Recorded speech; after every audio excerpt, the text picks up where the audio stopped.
Video keempat, serial Fasih Huruf membahas huruf kaf dengan huruf qaf.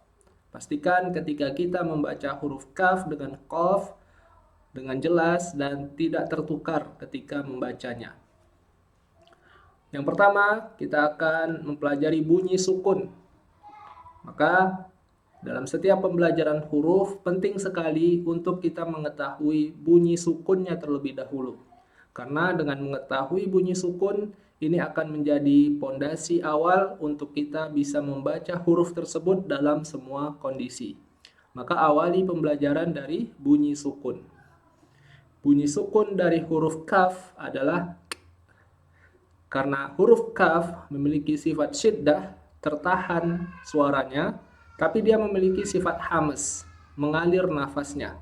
Maka mengalir nafas dalam huruf kaf itu tidak seperti huruf sin yang mengalir deras. Huruf sin mengalir deras. Sedangkan huruf kaf mengalir tapi hanya berupa percikan nafas. Maka bunyinya adalah bunyi sukunnya. Di sini kita lihat ada proses tertahannya suara, lalu ada proses percikan nafas. Percikan nafas dalam kaf sukun itu tidak terlalu banyak. Jadi bunyinya jangan k, bukan. Seperti ketika takbir jangan Allahu ak, bukan. Allahu akbar. Allahu akbar. Jadi bunyi sukunnya. Lalu bunyi qaf sukun. Karena qaf memiliki sifat qalqalah, berarti ada bunyi pantulan. Ko. Ko. Untuk mengucapkan bunyi sukun dari huruf qaf, karena sukun artinya diam, maka rahang kita diam tidak bergerak. Ko. Ko. Karena kalau bergerak, ko. Berarti nanti jadi qaf yang berharokat fathah. Harokat fathah artinya bergerak membuka. Qaf sukun berarti ko. Karena memiliki sifat qalqalah. Berarti bunyi kaf sukun, o. Selanjutnya ak, ada percikan nafas. Ak, kaf sukun aku. Jadi bunyi kaf sukun ada bunyi qalqalah, bunyi pantulan. Ik, ada percikan nafas. Ik, jangan ik, tidak ada percikan nafas, tapi munculkan percikan nafasnya, sifat hamas. Ik, jangan terlalu pecah. Contoh kalau pecah, ik, bukan. Percikan nafasnya padat. Ik, juga jangan ike, itu qalqalah. Kalau ike, qalqalah. Jadi percikan nafas. Ik, huruf qaf, iqo.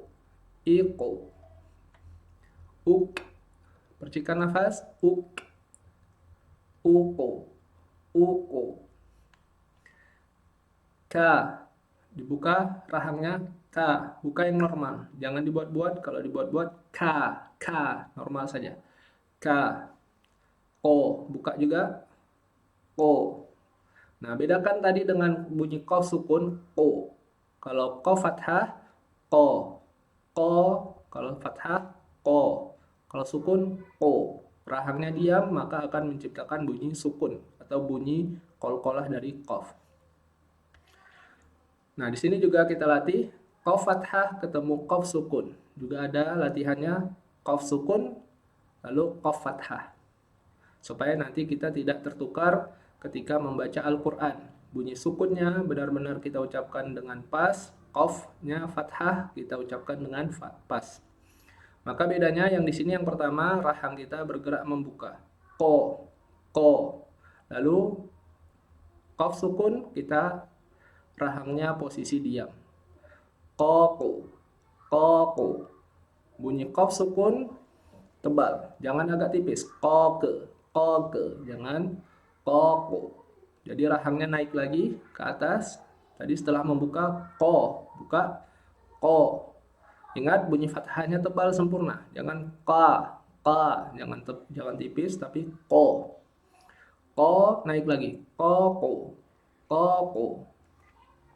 Kalau dibuka juga ko. nanti jadi fathah, fathah. Di sini fathah sukun. Berarti yang pertama membuka, karena makna fathah adalah membuka. Ko, ko, makna sukun adalah diam. Berarti rahang kita diam. Koko, koko. Lalu di sini latihannya ada sukun, ada fathah. Berarti yang pertama rahang kita diam, yang kedua rahang kita membuka. Koko, koko. Jadi kita harus bisa membedakan bunyi sukun dengan bunyi fathah. Juga ketika membunyikan bunyi sukun, jangan ada tambahan hamzah. Hamzah sukun. Seolah-olah nanti ada bunyi hamzah sukun di ujungnya. Contoh, koko, koko. Jangan kok, tapi koko, koko. Jadi tidak ada bunyi hamzah sukun. Kecuali nanti di sini ada kita tambah hamzah sukun, maka jadi bunyinya koko, koko. Jadi bunyinya koko, bukan koko. Jadi jangan menambah huruf dalam bunyi qalqalah. Ki, yang pertama bunyinya ki, yang kedua qi, tanpa mengangkat rahang. Karena qaf adalah huruf tebal, tapi ketika berharokat kasroh, maka berlaku kaidah tafkhim nisbi, tebal yang hanya secara penisbatan saja. Tapi cara bacanya qi, tidak dibaca qi. Bedakan tadi dengan huruf yang kita pelajari sebelumnya, huruf dot. Huruf dot ini adalah huruf tebal. Ketika dia berharokat kasroh, kita tetap membacanya wi. Huruf shad juga, huruf shad ketika berharokat kasroh, kita tetap membacanya si. Tapi itu tidak berlaku ketika huruf qaf. Karena huruf qaf ketika berharokat kasroh, maka tafkhim nisbi. Tebalnya hanya secara penisbatan saja. Maka cara bacanya qi. Yang ini ki, yang ini qi. Ki, qi. Ki, qi. Tidak perlu qi. Ki, qi. Tidak. Tapi ki, qi. Ku, ku. Kedua huruf ini adalah huruf syiddah. Maka perbedaannya yang pertama bunyinya adalah ku. Boleh langsung rahang kita u, ku. Yang kedua ku. Ku, ku. Ku, ku. Jadi kalau makhrajnya huruf kaf itu adalah pangkal lidah ke langit-langit belakang. Nah, juga qaf lebih di belakang dari huruf kaf. Jadi yang pertama ku, yang kedua ku. Ku, ku. Pangkal lidah kita naik ke langit-langit belakang. Ku. Ku, ku. Ku, ku. Yang pertama ku, yang kedua ku. Ku, ku. Ku, ku. Ku, ku. Ki, qi. Yang pertama ki, qi. Yang kedua qi, ki. Qi, ki. Nah, ini dia. Selanjutnya kuko. Cara bacanya kuko. Qaf sukun berarti rahang kita diam. Kuko. Kuk. Yang pertama, yang kedua ini kuk. Ada bunyi percikan nafas. Kuk. Kalau yang kedua, yang pertama tadi ada bunyi qalqalah. Kuko. Kuko. Kuk. Kiko. Yang pertama kiko. Kiko. Qalqalahkan bunyi qaf sukun kiko. Yang kedua kik. Ada bunyi percikan nafas. Baik, ini dia untuk pembahasan dalam huruf kaf dengan huruf qaf. Tentunya pembelajaran huruf hanya dengan menggunakan video ini tidak maksimal. Karena yang paling utama adalah kita langsung talaki atau langsung memperdengarkan huruf kita kepada guru.